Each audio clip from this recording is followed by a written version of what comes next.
Good morning, good morning, good morning. Guten Morgen, guten Morgen, guten Morgen. So I'm going to pick up where I left off yesterday. Ich werde also dort weitermachen, wo ich gestern aufgehört habe. Remember, if you take this verse not out of the context of the letter, but of the context of the culture. Denk daran, wenn du diesen Vers nicht aus dem Kontext des Briefes herausnimmst, sondern aus dem Kontext der Kultur And of the context of the church in Corinth. und aus dem Kontext der Gemeinde in Korinth, You have a very serious problem. hast du ein sehr ernstes Problem. And this is why.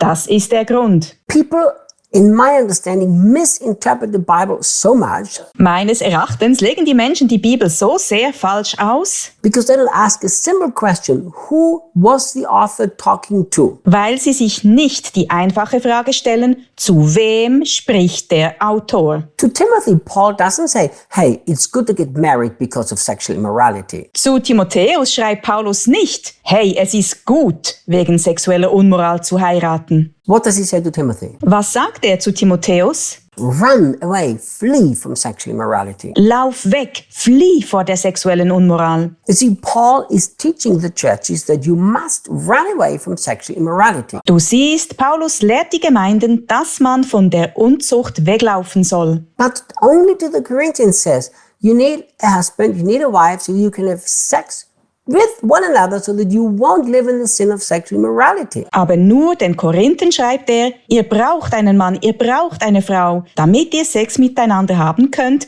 damit ihr nicht in der Sünde der Unzucht lebt. Because it was part of their life, it was part of the church, it was part of their culture. Denn es war Teil ihres Lebens, Teil der Gemeinde, Teil ihrer Kultur. Corinth was an incredible immoral city. They had temple prostitutes. Korinth war eine äußerst unmoralische Stadt. Sie hatten Tempelprostituierte. Why do I explain this? Warum erkläre ich das? Because two things. Aus zwei Gründen. Number one, I have seen people who will not deal with the issue of sexual immorality in their heart. Erstens, ich habe Menschen gesehen, die sich nicht mit dem Problem der sexuellen Unmoral in ihrem Herzen auseinandersetzen wollen. Who will not deal with the addiction of sexual lust in their hearts. Die sich nicht mit der Sucht der sexuellen Lust in ihrem Herzen auseinandersetzen wollen. They take this Bible verse Sie nehmen diesen Bibelvers, to convince themselves that it will deal with the problem in their hearts. um sich davon zu überzeugen, dass er das Problem in ihrem Herzen lösen wird. They usually end up in adultery or pornography or other sexual addictions. In der Regel enden sie dann im Ehebruch, in Pornografie oder in anderen sexuellen Abhängigkeiten. Because a husband or a wife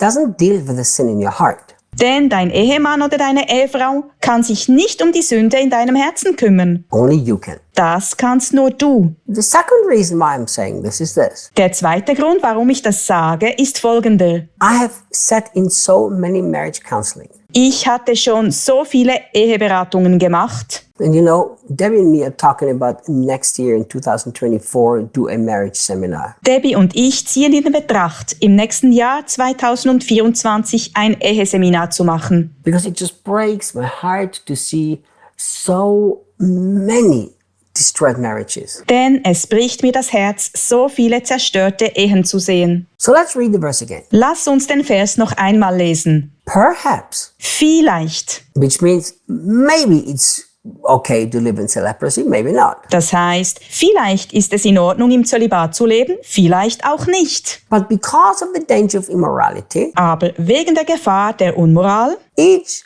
husband should have sexual intimacy with his wife and each wife should have sexual intimacy with her husband. soll jeder Mann mit seiner Frau und jede Frau mit ihrem Mann sexuelle Intimität haben. I have seen so many people, unfortunately mainly husbands, Ich habe so viele Menschen, leider hauptsächlich Ehemänner, gesehen, abuse and use this Bible verse die diesen Bibelvers missbrauchen und benutzen, to force and manipulate their wives to have sex with them. um ihre Frauen zu zwingen und zu manipulieren, mit ihnen Sex zu haben. Yes, I've not seen it a few times. I've seen it over and over and over again. Ich habe das nicht nur ein paar Mal gesehen, sondern immer und immer wieder. The man takes a Bible verse and says, the Bible says you must have sexual intimacy with me, whether you like it, whether you enjoy it, whether you want it or not. Obey the Bible. Der Mann zitiert einen Bibelvers und sagt, die Bibel sagt, dass du sexuelle Intimität mit mir haben musst, egal ob du es magst, ob du es genießt, ob du es willst oder nicht, gehorche der Bibel. Now, this is violating the Bible. Das ist ein Verstoß gegen die Bibel. This is violating the law of love. Das ist ein Verstoß gegen das Gesetz der Liebe. Paul is saying you have a serious problem. You cannot control yourself,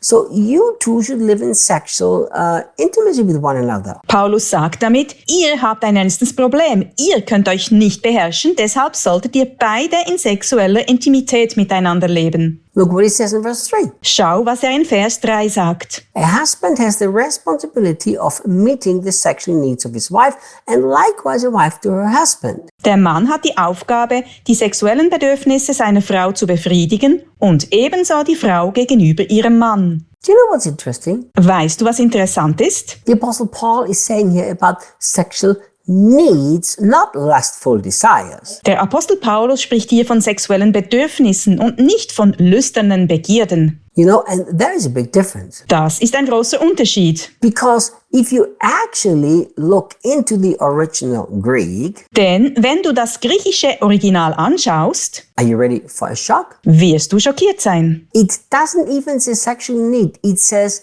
kindness. Hier steht nicht einmal sexuelle Bedürfnisse, sondern Freundlichkeit. So this is not really translated very well. This is what it should say. Das ist also nicht wirklich gut übersetzt. Es müsste eigentlich so lauten: A husband has the responsibility of showing sexual kindness to his wife. Ein Ehemann hat die Verantwortung, seiner Frau sexuelle Freundlichkeit zu erweisen. Isn't that incredible? Ist das nicht erstaunlich? So here, I don't really like how the Passion translated it. Hier gefällt mir die Passion-Übersetzung nicht. Because the way it's put here, it actually gives you the idea that you can demand something that you want. Denn so wie es hier steht, erweckt es den Eindruck, dass man etwas verlangen kann, was man möchte. But in reality, it is showing kindness to your spouse through sexual relationship. Aber in Wirklichkeit geht es darum, dem Ehepartner durch die sexuelle Beziehung Freundlichkeit zu zeigen. Now, if you're not married, I'm sorry, you don't have to listen to it, just turn it off. Falls du nicht verheiratet bist, tut es mir leid, du musst es dir nicht anhören, schalte einfach ab. It's still in the Bible, and I'm still going to talk about it. Es steht immer noch in der Bibel und ich werde darüber reden. Listen, husbands.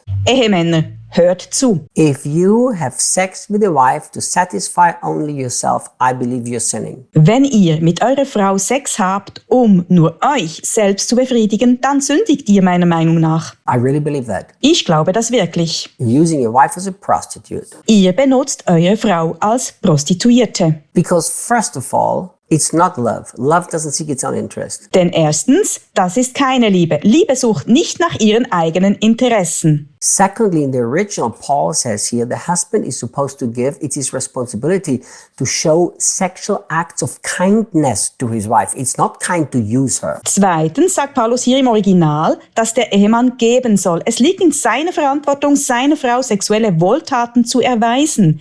Es ist nicht freundlich, sie zu benutzen. You know, 37 years of marriage almost, and I can tell you never once have I used my wife sexually. Nach fast 37 Jahren Ehe kann ich dir sagen, dass ich meine Frau nicht ein einziges Mal sexuell benutzt habe. For me, the sexual relationship with Debbie is showing acts of kindness to her, and the side effects is good for me too. Für mich ist die sexuelle Beziehung zu Debbie ein Akt der Freundlichkeit und die Nebeneffekte sind für mich auch gut. We have a lot to learn, don't we? Wir haben noch viel zu lernen, nicht wahr? See you tomorrow. Bis morgen.